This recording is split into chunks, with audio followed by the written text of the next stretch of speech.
Hi guys, it's Miss Kelley again, and today I'm going to be reading part 1 of the Speckled Band.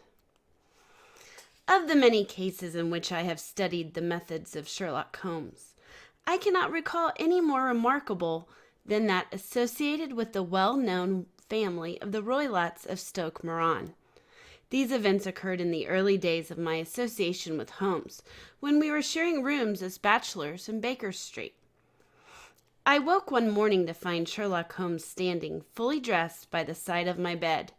He was a late riser, as a rule, and as the clock on the mantelpiece showed me that it was only 7:15, I blinked up at him in some surprise. Now, boys and girls, late riser as a rule is an old-timey saying. My grandmother used to say it, actually, but it just means that it's something typical. Okay, so typically, Sherlock Holmes woke up late. And so Watson, his friend, that shares an apartment with him, because he's a bachelor, and a bachelor means you're not married yet, found it strange that Sherlock was standing next to his bed, waking him up, because usually Sherlock is the one that sleeps in. "Sorry to wake you up, Watson," said he. "Mrs. Hudson has been woken up. She woke me up, and I you." Now, boys and girls, this book is a little bit harder to understand, so I'm going to be explaining it as we go, like I normally do, kind of like with Midsummer. It's not quite as hard as the Midsummer Night's Dream, but it is written in the past, and it's a book, it's taking place in England. "What is it then, a fire?" "No, a client. It seems that a young lady has arrived in a state of excitement who insists upon seeing me. She is waiting now in the sitting room. Now, when young ladies wander about the city at this hour of the morning and rouse sleepy people up out of their beds, I presume they have something very pressing to communicate. Should it be an interesting case, you would, I am sure, wish to follow it from the outset. I thought, at any rate, that I should give you the chance." So basically, Sherlock's come to Watson, said, "We have someone waiting in the sitting room," which is basically the living room, wanting me to take on a case. And Watson is Sherlock Holmes' sidekick, so he always helped him with his cases. So he said, "I'm sorry to wake you, but, I figured you'd want to be there from the beginning of this case. Here we go. My dear fellow, I would not miss it for anything. I had no keener pleasure than in following Holmes in his investigations. I admired the rapid deductions, always founded on a logical basis, with which he unraveled problems. I rapidly threw on my clothes and was ready in a few minutes to accompany my friend down to the sitting room. A lady dressed in black and heavily veiled rose as we entered." Now, boys and girls, a bride typically wears a veil on her head when she gets married, and sometimes it even covers her face. However, the difference, this is the same type of veil, except it's not super long in the back, and in the front, it does cover her face, but the whole veil is black. And typically, people in the olden days used to wear that to a funeral because they were mourning and they didn't want people to see that they were crying. Now, as you can see also, it says, "My dear fellow, I would not miss it for anything." And then it says, "I had no keener pleasure than in following Holmes in his investigations. I admired the rapid deductions, always founded on a logical basis, with which he unraveled problems." That is speaking in first person. So who's narrating this? Is it Sherlock Holmes or is it Watson? What do you think? Ah, yes, it's Watson. And so it's in first person, and but it's Watson that's narrating this for us. "Good morning, madam," said Holmes. "My name is Sherlock Holmes. This is my close friend, Dr. Watson, before whom you can speak freely." Now, Sherlock Holmes is basically introducing himself to the woman and saying, "And this is my basic sidekick. He helps me solve crimes, so you can tell him everything you tell me. It's okay. You can trust him." Here we go. "Ha! I'm glad to see that Mrs. Watson has had the good sense to light the fire. Pray draw up to it, and I shall order you a cup of hot coffee, for I observe that you are shivering. Now, boys and girls, Sherlock Holmes uses pray a lot in his wordage.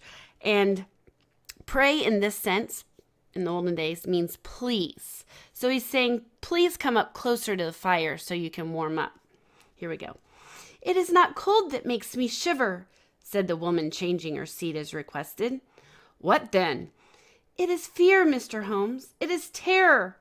She raised her veil as she spoke, and we could see that she was indeed in a state of agitation, her face all drawn and gray. Her features and figures were those of a woman of 30, but her hair was gray and her expression was weary. Weary in this case means tired, boys and girls. You must not fear, said Holmes soothingly. We shall set matters right. I have no doubt. You have come in by train this morning, I see. You know me, then? No, but I observe half a return ticket in your glove. You must have started early, and yet you had a good driver in a dog cart along heavy roads before you reached the station. Now remember, boys and girls, I told you this story takes place in the past. And so basically a dog cart is a two-wheeled cart pulled by a horse. I don't really know why they call it a dog cart, except dogs are smaller than horses. And so they're just saying this is basically a two-seater cart pulled by a horse. The lady stared in bewilderment at my companion. There is no mystery, my dear madam, said he, smiling. The left arm of your jacket is spattered with mud in 7 places. The marks are perfectly fresh. No vehicle except a dog cart throws up mud in that way, and then only when you sit on the left side of the driver. Whatever your reasons may be, you are perfectly correct, she said. Sir, I can stand this strain no longer. I shall go mad if it continues. I have no one to turn to. I have heard of you, Mr. Holmes. Oh, sir, do you think you could help me? At present, it is out of my power to reward you for your services. But in a month or 2, I shall be married with my own income, and then you shall not find me ungrateful. I can only say, madam, that I shall be happy to take on your case. As to reward, my profession is its reward. And now, I beg that you will lay before us everything that may help us in forming an opinion upon this matter. So basically, boys and girls, what's happening here is she's saying, Mr. Holmes, I really don't have any money right now to pay you, but in a couple of months I'm going to get married and I'll have money then, so I'll pay you as soon as I get the money. And he's saying, I don't really care about the money. All I care about is helping you. Alas, replied our visitor, the horror of my situation lies in the fact that my fears are so vague, and my suspicions depend upon small points, which might seem trivial to another. But I have heard, Mr. Holmes, that you can see deeply into the wickedness of the human heart. Advise me how to walk amid the dangers that encompass me. I am all attention, madam. My name is Helen Stoner. I live with my stepfather, who is the last survivor of one of the oldest Saxon families in England, the Roylotts of Stoke Moran, on the western border of Surrey. Excuse me. The name is familiar to me, said he. The family was once among the richest in England. In the last century, however, 4 successive heirs were of a wasteful nature, and the family ruin was completed by a gambler.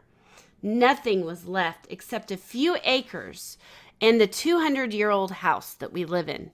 The last squire dragged out his existence there, living in the life of an aristocratic pauper. A pauper is someone who is very poor.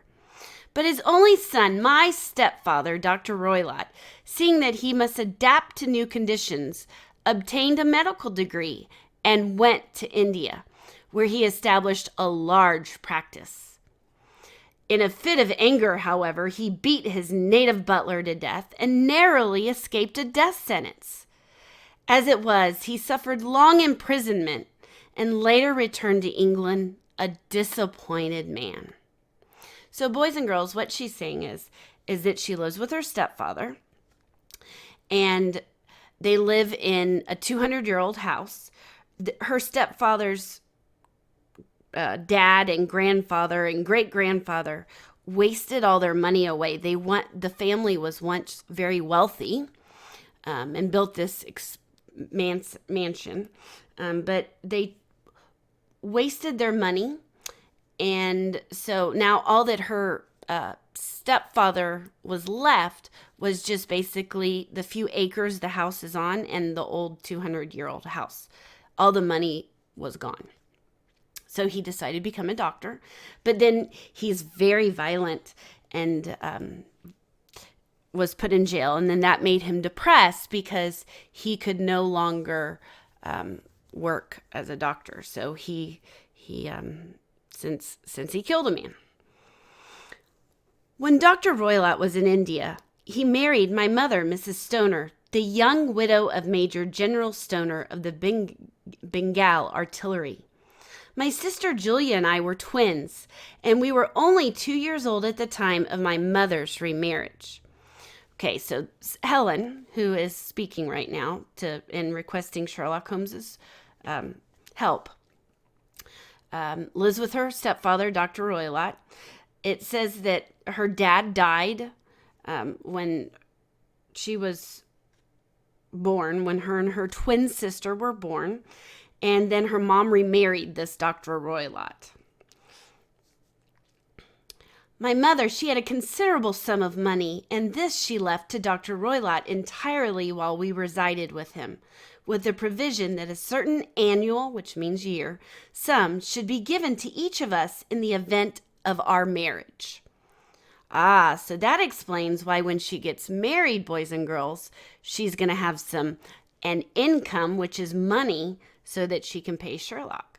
So when the girls get married, Dr. Roylott is supposed to be taking that money that he used to raise the girls and sharing whatever's left over between the three of them. Shortly after our return to England, my mother died in a railway accident. Dr. Roylott then took us to live with him in the ancestral house at Stoke Moran, which is that 200-year-old house his family left him. The money which my mother had left us was enough for all of our wants and needs, and there seemed no obstacle to our happiness. But a terrible change came over our stepfather about this time. Instead of making friends and exchanging visits with our neighbors, who had at first been overjoyed to see Roylott back in the old family seat, he shut himself up in his house. He seldom came out except to quarrel ferociously with whomever might cross his path. Violence of temper had been hereditary in the men of the family, and in my stepfather's case, it had, I believe, been intensified by his long residence in the tropics. A series of disgraceful brawls took place, 2 of which ended up in the police court. He became the terror of the village. Folks would fly at his approach, for he is a man of immense strength and absolutely uncontrollable anger. Last week, he hurled the local blacksmith off a bridge into a stream, and it was only by paying all the money that I could gather that I was able to avert another public disclosure. Okay, so boys and girls, her mother had money. So that was very important, and she left it to Dr. Roylott. However, it seems like they don't have much money now. And now Helen and Julia are all obviously grown up. And they live with a very scary man. He had no friends at all except the wandering gypsies, and he would allow them to camp on the few acres of bramble-covered land that represent the family estate. Now, boys and girls, nowadays, gypsies, you see a lot of shirts and stuff talking about free-spirited gypsies. But in this case, they're talking about gypsies do wander from place to place, but it's usually because they steal from people. And so they didn't stick around too much because they'd get caught. So gypsies in this book are bad. He would wander away with them sometimes for weeks on end. He has a passion also for Indian animals, and he has at this moment, a cheetah and a baboon living at the house. They wander freely over his grounds and are feared by the villagers almost as much as their master. You can imagine from what I say that my poor sister Julia and I had no great pleasure in our lives. No servant would stay with us, and for a long time we did all the work of the house. She was only 30 at the time of her death, yet her hair had begun to whiten, just as mine has. So we're finding out some information. First of all, we're finding out character traits of Helen, saying that, Helen and Julia saying that they both have gray, white hair. And they're very young. They're only about 30, they're in their 30s. And we also found out something very important. Her twin sister, is now dead. Here we go. Your sister is dead then? She died just 2 years ago, and it is of her death that I wish to speak to you. Boys and girls, so now we know that Helen's 32, and we also know that she's come to Sherlock Holmes about her sister Julia's death. You can understand that living as I have described, we were not likely to see anyone of our own age. We had, however, an aunt who lives near Harrow, and we were occasionally allowed to pay short visits at her house. Julia went there at Christmas 2 years ago and met a major of Marines to whom she became engaged.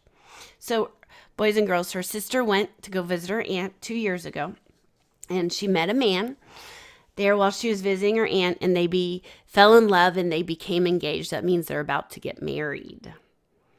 Remember what happens when either of the two girls get married?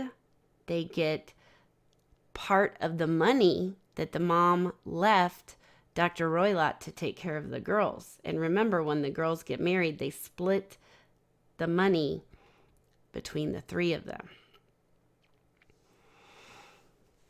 My stepfather, Dr. Roylott, offered no objection to the marriage, but within 2 weeks of the wedding day, the terrible event occurred that has deprived me of my only companion. Companion is a friend, boys and girls. And so what she's basically saying is that her sister died 2 weeks before she was supposed to be married. Sherlock Holmes has been leaning back in his chair with his eyes closed and his head sunk in a cushion, but he half opened his lids now and glanced at his visitor. "Pray be precise as to the details," said he. "It is easy for me to be so, for every event of that dreadful time is seared into my memory. The manor house is, as I have already said, very old, and only one wing is now inhabited." Now, boys and girls, inhabited means lived in, and they're saying that it's basically kind of like a mansion, and they're saying that the house has wings. So there's like a right wing and a left wing, or an east wing and a left wing.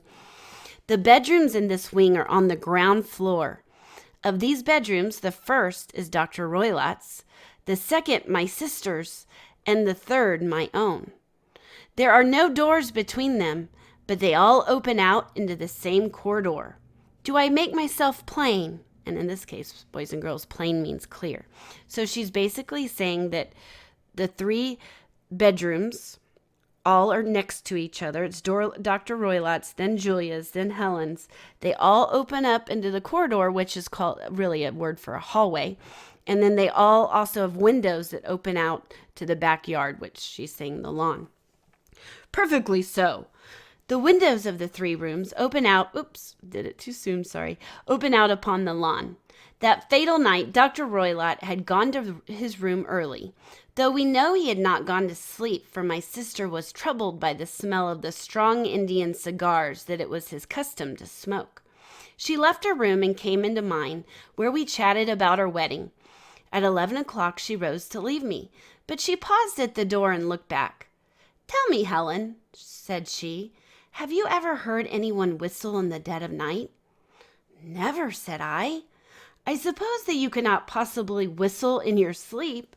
"Certainly not, but why?"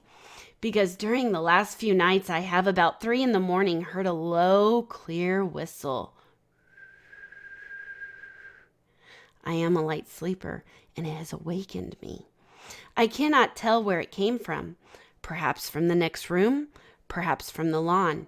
I thought that I would just ask you whether you had heard it. No, it must be those wretched gypsies. Very likely, and yet, if it were out on the lawn, I wonder why you did not hear it also. I sleep more heavily than you. Well, it is of no consequence at any rate. She smiled at me, closed my door, and a few moments later I heard her turn her key in the lock. Indeed, said Holmes. Was it your custom always to lock yourselves in at night? No, boys and girls. So what basically Sherlock Holmes is asking him is, do you go into your bedroom, shut the door, and lock it from the inside so no one in the hallway can get in?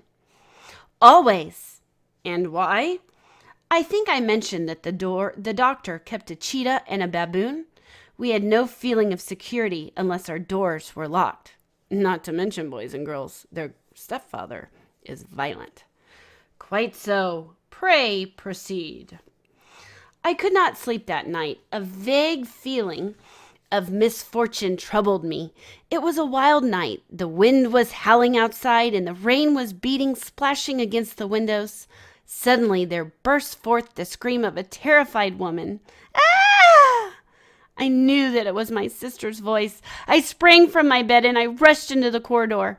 As I opened my door, I seemed to hear a low whistle, such as my sister had described. And a few minutes later, a clanging, as if a metal object had fallen, and I ran down the passage. My sister's door was open. I stared at it, horror-stricken, not knowing what was about to emerge from it.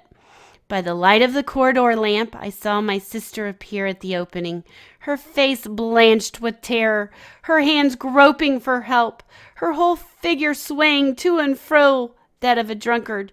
I ran and threw my arms around her.